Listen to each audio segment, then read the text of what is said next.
नमस्कार, मैं बालकृष्ण मुले एक बार फिर हाजिर हूँ शहर के गलियारों में चल रही ताजा तरीन चर्चाओं के साथ। आइए सबसे पहले बात करते यूपीए चेयरपर्सन सोनिया गांधी की।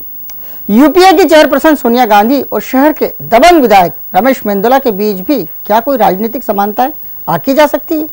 आप भी कहेंगे ये क्या कह रहे हो, लेकिन ये बात 16 आने सोचे।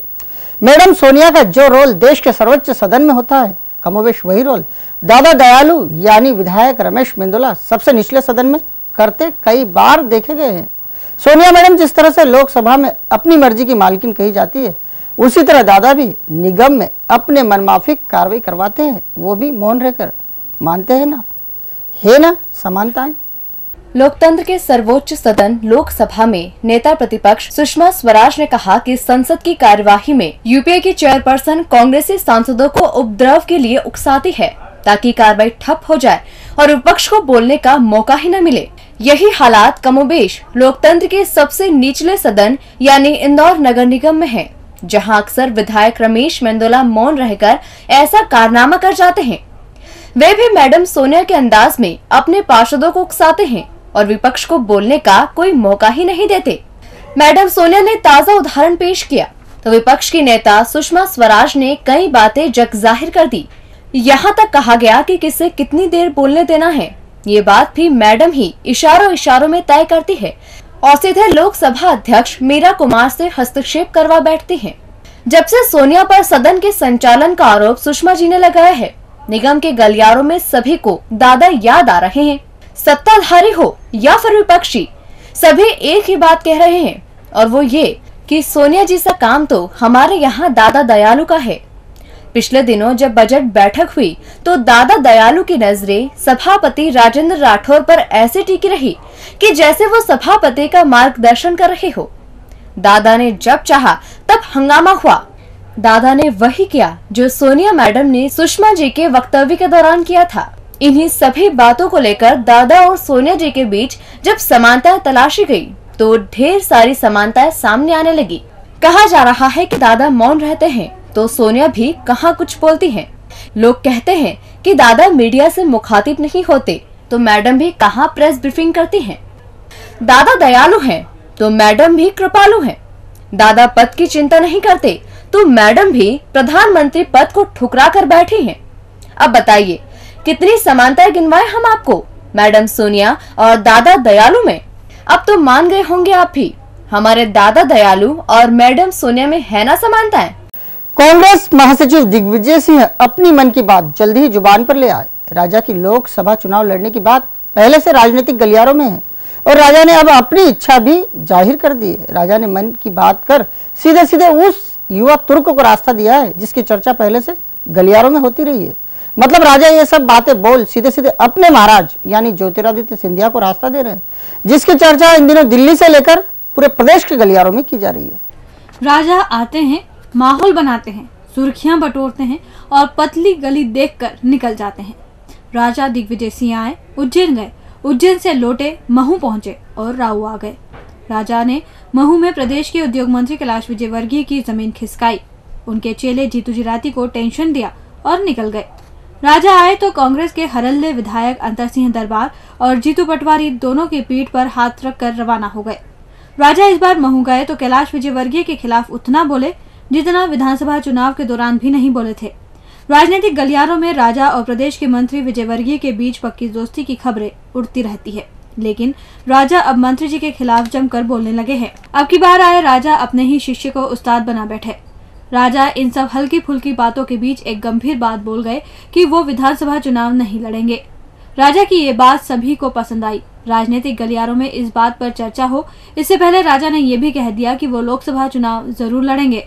राजा ने अपने चुनाव क्षेत्र के लिए 2 सदस्यीय क्षेत्र भी चुन रखे हैं। ये बात पहले से शहर के गलियारों में है। राजा का ये निर्णय कांग्रेस के साथ साथ राजनीतिक चकल्लस करने वालों को भी भाया है। राजा के इस निर्णय से आशय निकाला जा रहा है कि राजा ने इस गंभीर बात को जग जाहिर कर अंधकार भरे बादलों को खुद साफ कर दिया है। राजनीतिक गलियारों में ये भी चर्चा है कि राजा ये निर्णय अपने महाराज यानी ज्योतिरादित्य सिंधिया को रास्ता देने के लिए ले रहे हैं। जब राजा चुनाव ही नहीं लड़े तो मुख्यमंत्री की दौड़ जैसी कोई बात ही नहीं होगी। जब चुनाव होगा तो राजा भले ही किंग मेकर बन जाए, जमीन पर मेहनत भी करें, लेकिन चेहरा तो सिंधिया का ही चलेगा। राजा इसी थीम पर आगे बढ़ रहे हैं। राजा घूम घूम कर चुनाव की शतरंजी बिछाने का काम कर रहे हैं। राजा ने अभी केवल चुनाव न लड़ने का कहकर मन की पहली बात जुबान पर लाई है। अब राजा हर 2 माह में ऐसी बातें जग जाहिर करेंगे कि आप भी कहेंगे सचमुच राजा भी राजनीति के असल चाणक्य की भूमिका में है। प्रदेश के पूर्व मुख्यमंत्री दिग्विजय सिंह की एक खासियत तो है, वो प्रण लेते हैं तो उसे समय अंत तक पूरी निष्ठा के साथ पूरा भी करते हैं। राजा ने 10 साल पहले एक प्रण लिया था जो वो पूरा कर चुके हैं। इस बार राजा साहब ऐसा प्रण कर बैठे हैं कि जिसकी जद में अब वो खुद नहीं बल्कि उनकी पार्टी के कार्यकर्ता आ गए हैं। राजा का ये नया प्रण कोई सामान्य प्रण नहीं है। समझदार कार्यकर्ता इस बात की गंभीरता को समझ रहे होंगे। राजा ने ऐसा कर कार्यकर्ताओं को बंदिश में लाकर खड़ा कर दिया है। काम करने के लिए उकसाया है। समझ रहे हैं ना राजा के प्रण के मायने। जिसका नेता अपने समर्थकों से ना तो हार पहने ना ही फूल स्वीकार करे, क्या उस नेता के कार्यकर्ता को नींद आ सकती है? एक सामान्य ज्ञान वाला इंसान इस बात का जवाब न में ही देगा। अब जब से राजा दिग्विजय सिंह ने सत्ता परिवर्तन तक हार फूल न स्वीकारने की बात कही है, तभी से कांग्रेस के गलियारों में हलचल मची हुई है। राजा के इस नए प्रण की हर तरफ चर्चाएं हैं। कहा जा रहा है कि कांग्रेस कार्यकर्ताओं को उनके कहे को सामान्य तरीके से नहीं लेना चाहिए। राजा ने इतनी गंभीर बात कही है कि शायद वो इसी प्रण से बिखरी कांग्रेस को एकजुट कर पाए। उन्हें मालूम है कि उनके कहे के मायने भले ही उनका कार्यकर्ता नहीं निकाल पाएगा, लेकिन राजनीतिक विश्लेषक राजा के कहे यानी इस नए प्रण पर बहस कर ये बता ही देंगे कि राजा अपने कार्यकर्ताओं से क्या चाहते हैं। जाहिर सी बात है, राजा से जब कांग्रेस नेता या कार्यकर्ता मिलता है या तो हार पहनाता है या फिर फूल भेंट करता है। अब कोई कार्यकर्ता ये औपचारिकता पूरी नहीं कर पाएगा। ऐसे में राजा मौन रहकर ही ये बार बार हर दिन हर आयोजन में खासकर उन लोगों को यानी उनके अपनों को याद दिलाते रहेंगे कि उन्हें अगर हार फूल भेंट करना है तो करो मेहनत, करो सत्ता परिवर्तन, फिर मैं पहनूंगा हार। राजा इस बार अपने प्रण की जद में खुद को ही नहीं बल्कि उन लाखों कार्यकर्ताओं को ले आए हैं जो राजा के सामने हार फूल ढोल धमाके के साथ लेकर खूब पहुंचते थे, लेकिन वोट कभी बटोर ही नहीं पाते जिससे सत्ता परिवर्तन किया जा सके। राजा का ये प्रण कार्यकर्ताओं को जगाने के लिए अचूक काम कर सकता है, बशर्ते आवश्यकता है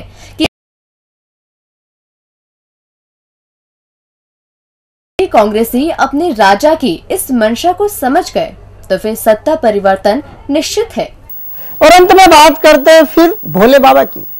प्रदेश के स्वास्थ्य राज्य मंत्री महेंद्र हांडिया अपनी ही विधानसभा में कमजोर है या फिर बलवान, इसे लेकर इन दिनों शहर के गलियारों में जमकर बहस हो रही है। इस बीच बाबा ने भी ठान लिया है वो भी अपना दम दिखाकर ही रहेंगे, बस उन्हें शिवराज का साथ भर मिल जाए।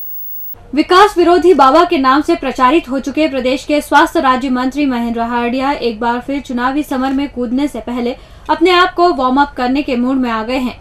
बाबा 5 नंबर से फिर अपना भाग्य आजमाएंगे, लेकिन बाबा को कमजोर करने के लिए बाबा विरोधी ये खबरें फैलाते रहे हैं कि वो 5 नंबर छोड़कर अपने घरेलू विधानसभा से चुनाव मैदान में उतर सकते हैं।